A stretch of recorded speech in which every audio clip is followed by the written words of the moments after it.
Greetings, YouTubers, on this beautiful Friday morning, late June. That's late morning, I guess, not quite noon. Nice and cool out here right now, but eventually temperature's going to get up in the 80s and eventually 90s. And it's going to really feel like summer out here, and it's going to get really hot. So I figured I'd go ahead and do a little project here today. We are going to be cleaning out the IAC, the idle air control valve, on my Expedition, and this process will be about the same just for about every vehicle on the planet.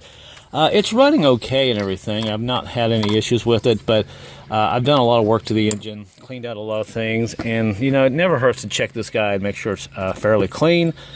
Some of the things we'll need is a can of throttle body and air intake cleaner or carburetor cleaner. They just rename it. It's all the same. And we'll need a little socket set here. And at least this one here, I believe it's going to be like an 8mm, depending on what your bolts are on your IAC. You might want to verify it. And also some Q-tips. So it's not that hard to do. But the problem is a lot of guys online, a lot of these sites, they just rip this off and they spray a bunch of stuff in it and they stick it back on. And there's a couple of things here that you really need to know before you go ripping this thing off that will save you a little time and money down the road. The first thing is, obviously you got to figure out where your bolts are, and mine are pretty easy. They're on the top, and some of these have 3 and 4 bolts. The one thing we'll talk about first here is this little wire.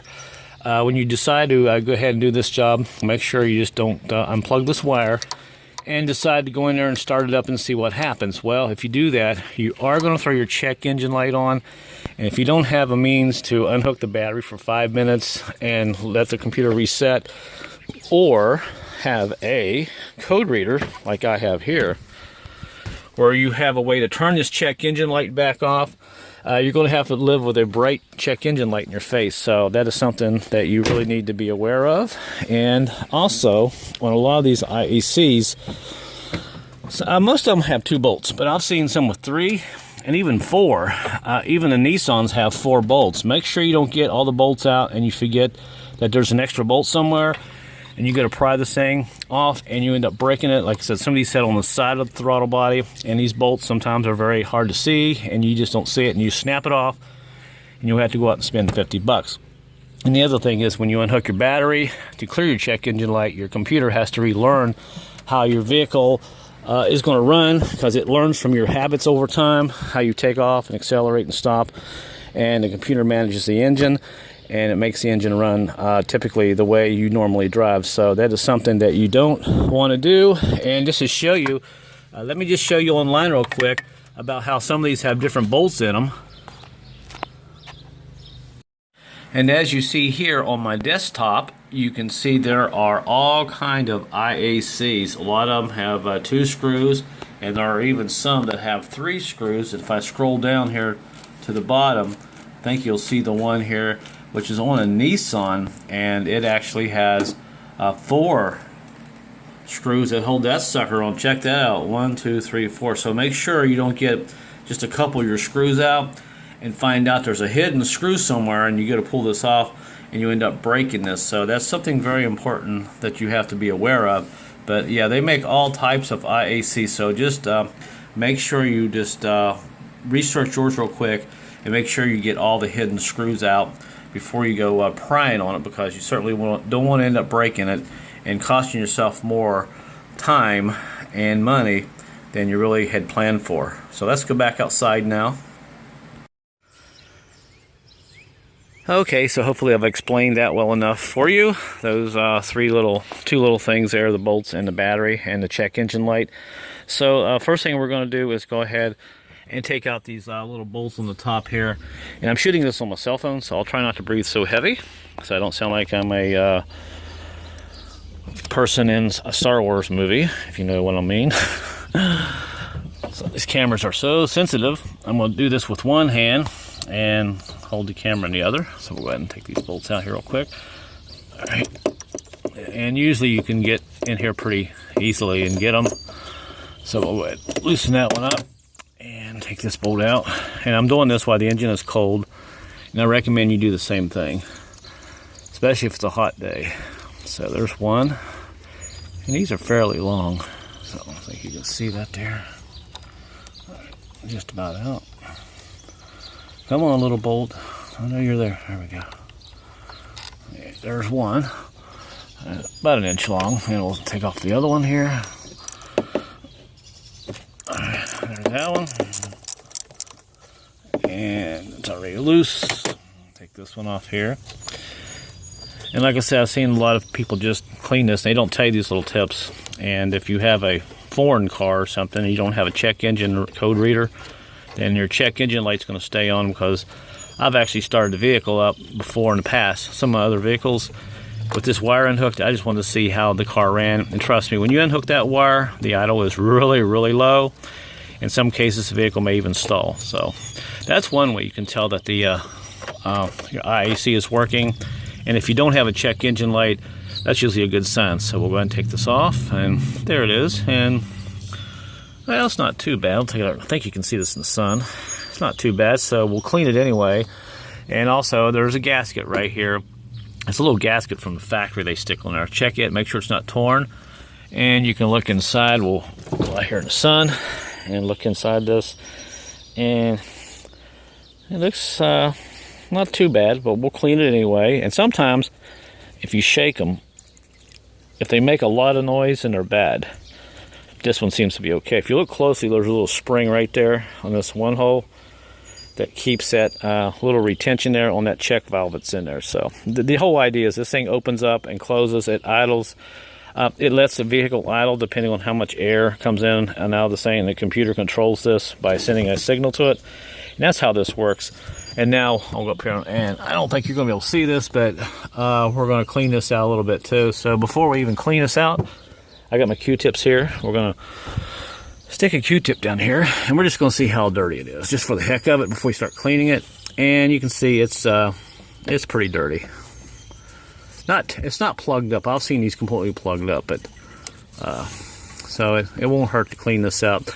Now, when I sprayed this a little bit, of course the engine's not going to be running. I'm going to have a little liquid and residue still in here, but the engine will suck this out eventually and burn it through the exhaust, so it's no big deal. Not too worried about it. So I'll clean this out for now, and this will help. Getting some of this black stuff on the Q-tip will help me to keep some of the stuff from going back into the engine. Let me grab another Q-tip here, since my camera's still rolling.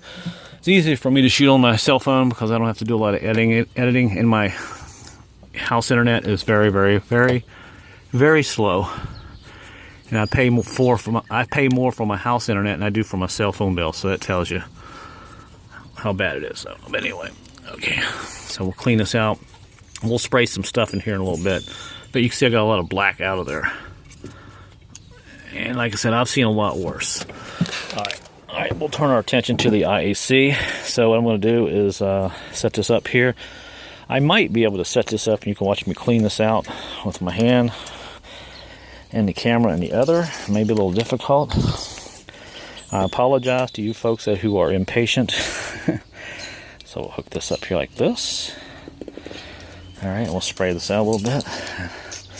The whole idea is let it sit in there for a couple minutes. It doesn't have to be a godly amount. Okay, we'll let that soak a little bit.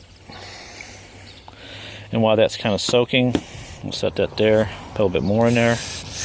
I'm going to go up here and clean this out a little bit.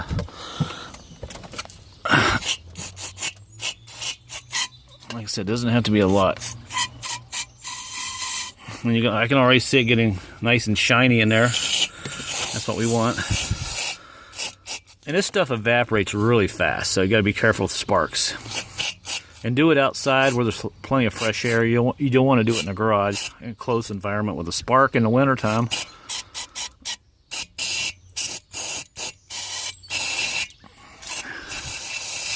Oh yeah, that looks much better. See how shiny that is now?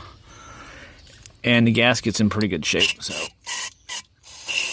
All right, I think I should be good enough for that. Also, on these expeditions, one other quick tip, there is a big vacuum hose that comes off the back of this throttle body.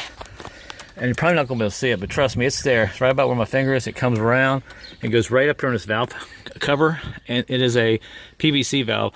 I have seen just about in every expedition that they ever made, eventually they rot out back here. And if your vehicle is stalling, put your hand back here and check that sucker, pull it off, and you may have to replace it. Matter of fact, I think you can probably see the tag down there. This is a new one here I picked up, I think on eBay for, I don't know, $8 or something. I had to replace when I first got it because when I put it in gear, it would die every time, and it had a very bad vacuum leak. And sometimes you can hear them. All right, so I don't want to get sidetracked here for you guys. We'll spray a little bit more on this guy. Hold up here. Whoops. And boy, that sucker is looking a lot cleaner now than it was earlier. I'm going to take my Q-tip and stick it in here and kind of clean this around. Do it gently, do it with care. See, pretty nasty in there.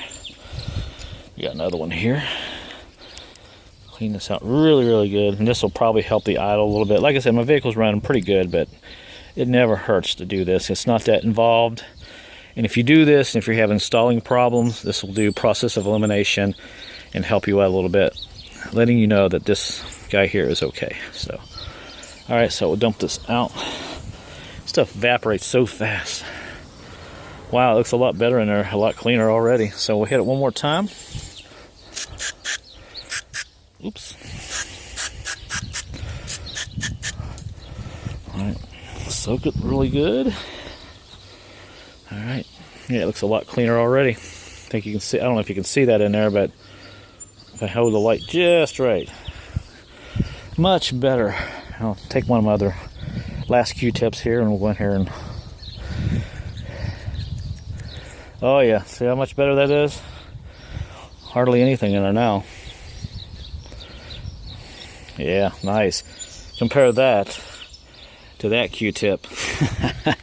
Yeah, all right, so it looks like we did pretty good. So we'll go ahead and stick this back on.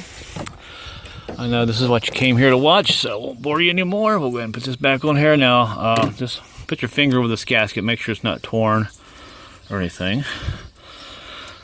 All right, we'll stick this on here like this. Give my bolts here, we'll put this one in like this. Now, like I said, if you want to unhook your wire and just see how it runs, on the inside, go for it, but you will have to either disconnect your battery or get you a code reader and clear it manually. And the reason I didn't want to turn this on, start the engine with this wire unhooked and demonstrate it for you, because I'm waiting for my check engine light to come back on, because I have to replace this intake gasket that's on this intake, the plenum, because it's got a leak and it just hasn't come back on yet, but eventually it is going to come back on. I think it's a P420 code that everybody has to deal with, and they think it's the catalytic converter.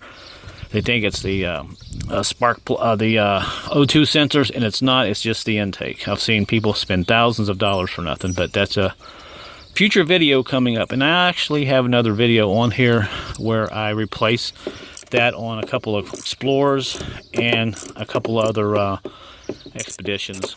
They all do that, so it's nothing unusual. All right, so we'll tighten that one down. We'll go to the other side. And one take Nathan. All right, just not very tight, probably about 10 pounds. And we'll do this one here one more time.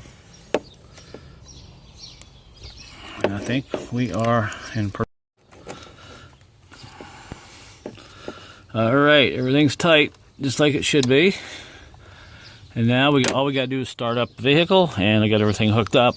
And like I said, without unhooking this and starting it up, throwing your check engine light on and all that, just makes the job a lot simpler and all that. So hopefully those tips will help you guys out. So let's go ahead and start this guy up real quick before I run out of memory on my phone.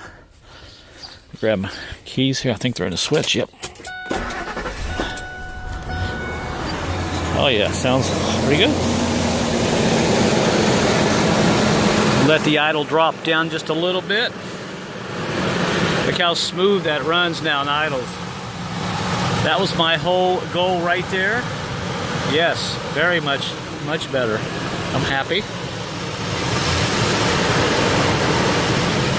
And this engine's only got 136,000 miles on it, so it's one heck of an engine, a 4.6. A lot of these had 5.4s, but I got the one that's a little bit better on gas. And we'll look inside and make sure there's no check engine lights on. And no check engine light, which is what I want. So I hope this helps you guys out. Let me shut it off. And that is my tip for the day. So just remember, don't go starting your vehicle with this wire off. And make sure you get all the bolts. Make sure there's only 2. Make sure there's not a hidden bolt somewhere else that will cause you problems down the road. So that's it, guys. Thanks for watching. If you like my vehicles, give me a thumbs up and subscribe. And I've got 3,000 subscribers. Yay! I'm pretty impressed. So that's it, guys. Thanks for watching. And until my next project, I hope this helped you out. And we'll see you guys later. Until then, I will see you.